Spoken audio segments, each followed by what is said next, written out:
నిజమైన దేవునికి ఉండవలసిన లక్షణాలను నేను గ్రహించాను. అవి ఏంటంటే, ఈ భూమిని ఆకాశాలను సృష్టించిన సృష్టికర్త అయి ఉండాలి, సమస్త జ్ఞానం కలిగి ఉండాలి, సర్వశక్తులు కలిగిన వాడే ఉండాలి, సమస్త లోకాల మీద అధికారము మరియు శక్తులు కలిగి ఉండాలి, పవర్సు. అలాగే మహిమ, ఘనత, ప్రభావం అన్నీ కూడా కలిగి ఉండాలి. మనుషులు పశ్చాత్తాపం చెందినట్లయితే కనికరంతో ప్రతి ఒక్క పాపం నుండి కూడా విడిపించి ప్రతి శాపాలని, దోషాలని క్షమించిన వాడే ఉండాలి.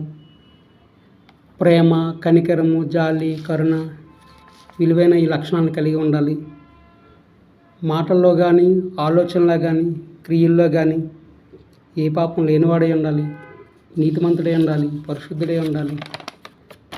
ఇలా గొప్ప వాక్యాలతో తన పిల్లలమైన మనుష్య సంతానానికి మంచిలో నడిపించే మార్గమై ఉండాలి, సత్యమై ఉండాలి, జీవం గలవాడై ఉండాలి.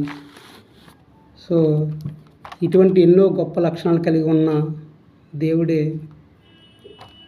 మన దేవుడని నేను నమ్ముచున్నాను. ఆయనే మన పరలోక తండ్రి, దేవుని కుమారుడైన యేసుక్రీస్తు గారు, దైవత్వంలో మరో వ్యక్తి అయినటువంటి పరిశుద్ధాత్మ. అలాగే ఆయనకున్న మరో గొప్ప లక్షణాలు ఏంటంటే, ఏ పాపం లేనివాడు, అంటే ఒక వ్యభిచారం చేయనివాడై ఉండాలి, దొంగతనం చేయనివాడై ఉండాలి, అలాగే ఎటువంటి అబద్ధము ఆడనివాడై ఉండాలి, సత్యవంతుడై ఉండాలి.